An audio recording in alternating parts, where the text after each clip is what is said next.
敖乙眨了眨眼，顿时想到了什么，低声道：这退敌之策，可是上面……李长寿高深莫测的一笑，并未多说什么，摆了摆手，消散了梦境。渡仙门小琼峰上，李长寿收拾了一下心神，开始进行下一步骤。与此同时，东海龙宫中，敖乙依言而行，请了一位善疾飞的龙族高手出马，立刻赶去了安水城，暗中取走了那退敌之法。待这位龙族金仙腾云驾雾，急飞回了东海龙宫，龙宫3万水军已经在海中准备就绪。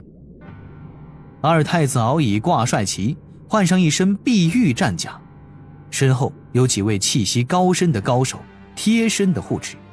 这位高手远远的就传声一句：殿下拿来了。正在海底来回踱步的敖乙眼前一亮，立刻迎了上去，道一声：劳烦叔叔奔波。那位龙族高手化作人形飘然而来，在袖中拽出了四四方方2尺长的一只木箱。木箱确实是被蓝布包裹着。敖乙和众多龙族高手顿时一愣，敖乙连忙用仙力包裹木箱，免得被海水压垮。打开木箱之后，看到了几摞整整齐齐摆放的竹简，众多竹简上方还有一只传信玉符。将玉符拿起，敖乙的仙识探入其中，很快就看到了简单的几句话：事急从权，无法详细阐述缘由。接下来要走的步骤就在此内，总共26步。第1步，行军篇，出发前必读，读完之后便可知第2步为何。敖乙将玉符收起，低头找寻，很快就捧起了一只竹简，将竹简缓缓打开，上面字迹清晰，刻着的文字仿佛有着某种法力，让敖乙很快就看得入神。不多时，敖乙读完第1篇，略微斟酌，敖乙决定按着计策行事，立刻取出父王赐下的9龙傲天大印，朗声道：诸位叔伯，各位同族，立刻分兵前行。一乘兵马在海面出行，由水路入南海，但要收敛气息，不举旌旗，不可招摇。其余大军潜藏隐踪，向北绕行，经地脉走东胜神州，转入南赡部洲，避开众仙门探查，赶去南州西南。一龙族高手皱眉：殿下为何分兵？敖乙闻言，心底立刻浮现出刚看到的竹简上的那句：若有人问为何分兵，便说想想这次对付之敌。敖乙淡然道：叔叔可想想这次对付之敌？那龙族高手眉头一皱，顿时不再多言。又有老龙道：我龙族遨游9天之上，何时做过在土中钻来钻去之事？敖乙的心底略微讶异，暗道：长寿兄背后的高手，莫非能窥破未来？这个问题也在竹简中有记载。当下敖乙不慌不忙，保持淡定，道了句：大地乃盘古大神之躯所化，云雾不过盘古大神之呼吸，如何不可借地脉通行？那老龙沉吟2声，躬身行礼，不敢多言。龙族高手再无异议，都收起了对敖乙的轻慢之心。当下龙族水军分兵前往南州西南，一南一北，一明一暗。敖乙又叮嘱道：还请族内长老出手，帮龙族大军遮掩天机。太子殿下放心。一位白发苍苍的龙首老者笑道：已经在做了。敖乙点点头，将手中的竹简又看了一遍，很快就将下方众多竹简接连收起。有蛟龙车驾驶来，敖乙与几位龙族高手坐入其中，也是走海路，吸引敌方的注意。趁着赶去南海的路上，敖乙开始翻阅这26支竹简。行军篇之后乃总论篇，再之后分别为战局选址、埋伏篇上中下诱敌篇。诱敌篇之后又分作了3个分支，根据对方的反应选择对应计策，之后还有各类的细分。不多时，敖乙捧着竹简竟然看得痴迷。不愧是人教高手，这些计策考虑之周全，简直令龙发指。很快，敖乙按竹简中的嘱咐，笑着拿出了那一整套的埋伏篇，让各位高手先了解这般战术。各位叔伯，来看看这设伏之法，堪称世所罕见。几位龙族高手含笑点头，本没有怎么在意，将这3支竹简拿在手中观摩，很快都是面露正色。化整为零，形散而神不散。表层埋伏为诱敌，令敌无法判明形势；浅层埋伏为伤敌之用。后还有中层、深层埋伏，后备之兵，丝丝入扣，着实厉害。这就是人族当年胜过巫妖之法。然而，他们虽然对这般的埋伏之法感觉不错，但是并不建议敖乙用这些有些奸诈的计谋。但是敖乙来了一句：两军对垒，何以言诈？比起这点无谓的皮面，我更在意族人性命。几位龙王一辈的龙族高手各自点头，遵命而行。龙族上下律令十分严格，此战敖乙持帅印，有完全的决定权。于是几日后，龙宫3000仙蛟兵数十位高手偷偷摸摸地抵达了南海，在安水城附近的海域潜藏了下来。他们的行踪自然是瞒不过一直在盯着水路的敌人。这支龙宫兵马早已经被几只黑蚊给盯紧了。又几日，大地深处陆续有一批批仙蛟兵汇聚而来，他们藏身地下，并未现身。就算龙族高手再小心谨慎，行迹行踪之法再高明，这些仙蛟兵的踪迹依然是被人给监察到了。不过监察他们的是某位已经在短时间内安排妥当一切的南海海神。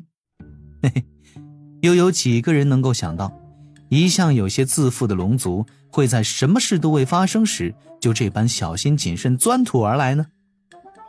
当李长寿看到龙族近3万兵马开始螺旋前行，在预选的连绵荒山之下布置了1浅6深整整7层的埋伏圈，并由众高手联手遮掩行踪。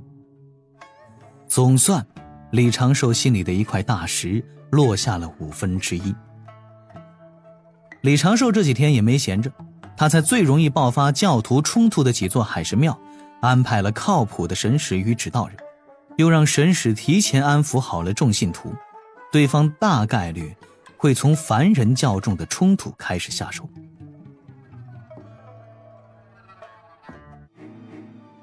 果不其然，龙族大军的埋伏圈刚落位不过6天，与南海神教相邻的几个教派汇聚了大量的信众，开始朝着几座南海神教的大城涌去，真跨城械斗。凡俗国度的势力也派兵监察，但是他们也不敢招惹这些教众。这几群教徒自然是要去砸海神庙了。他们其实大多也都是贫苦之人，大部分人参与此事是因为一些财物的驱使。李长寿不想沾业障，对于他们自然不会下狠手。在给龙族的退敌之策中也反复的提及不可伤及凡人。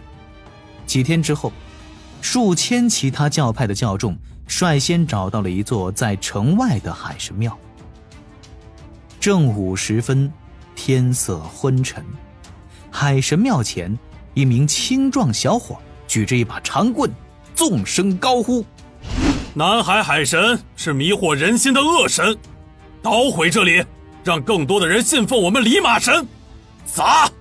当下数千凡人前赴后继，浩浩荡荡，他们举着锄头，提着木棍柴刀，喊着口号，涌向了大门紧闭的海神庙。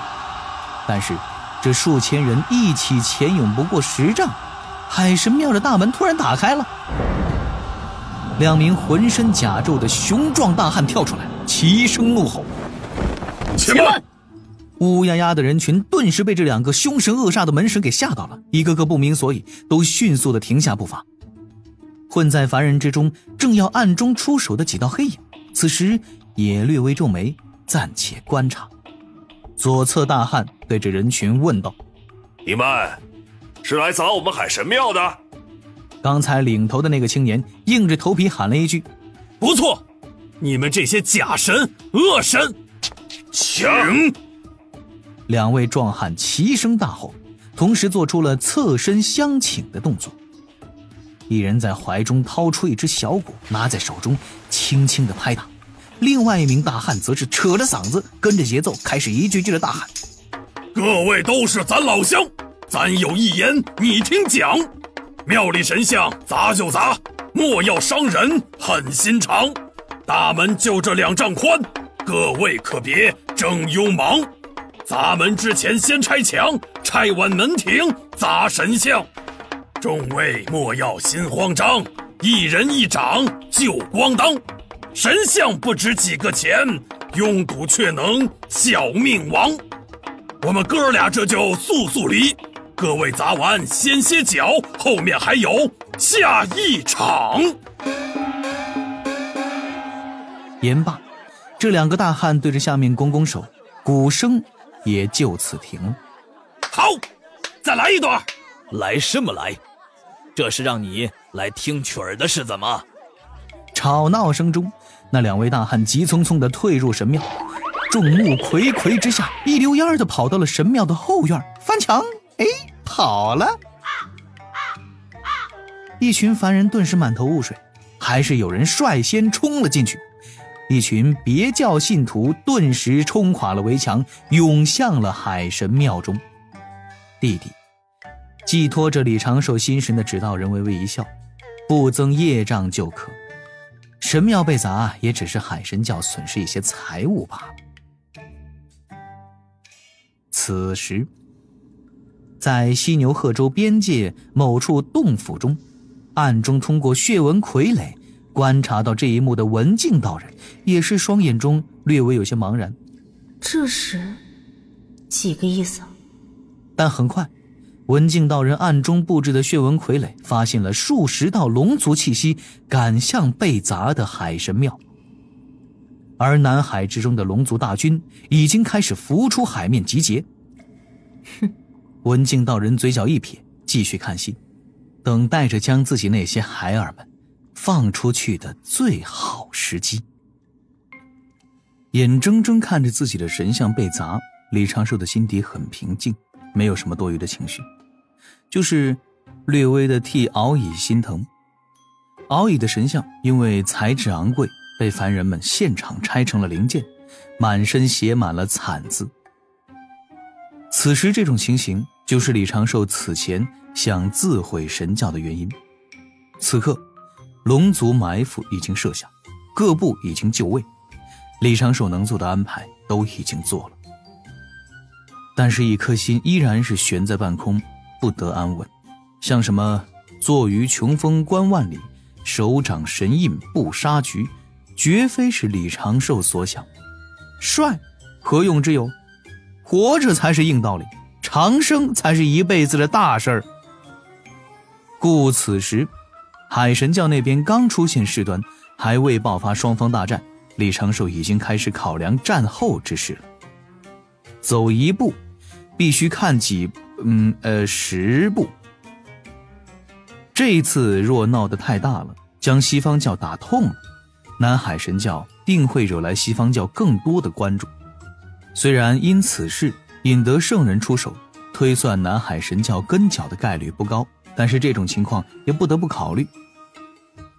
西方教也并非是只有双圣，2位圣人老爷的弟子也是不少，这些圣人弟子的名头自然是比不过阐教12金仙、截教8大弟子，但是他们的实力未必就会差太多。尤其是还有一个文道人。仔细想想，李长寿自己还没能修成长生金仙，就要跟这些前辈暗中较劲儿，隔岸决力。这种事情做多了，李长寿估计自己真的会留下一点心理阴影。西神借指道人之眼查看各处，龙族大军在地下设伏，敖乙与几位龙族高手率3000仙蛟兵在南海集结，数10名龙族高手正朝神像被砸之地汇聚，片刻后将会抵达此处神庙。若所料不错，他们应当会遭受西方教的伏击，这些龙族高手也已经提前得了敖乙的命令，若遭遇突袭，如何突围，如何自保。这真的是论幼孩的自我修养啊！敖乙那3000兵马一动，才是对方黑手暴露之时。后面就看自己这个少年二教主发挥如何了。每一个步骤、应对的策略、详细的战法，李长寿都已经交给了敖乙。熊寨乌人神使此时集结300余人，李长寿的2只指道人伪装成壮汉，混杂在神使之中，躲藏在龙族埋伏之地的一处山谷。稍后他们也会出战，但是爆发一波就立刻后撤。敌人的踪迹虽然未出现，但是李长寿关于此战的走势已经有了大致的判断。如今李长寿最担心的还是西方教彻查他南海神教之事。沉吟2声，李长寿驾云朝着破天峰百凡殿而去。刚飞到百凡殿，心中就泛起了一缕明雾。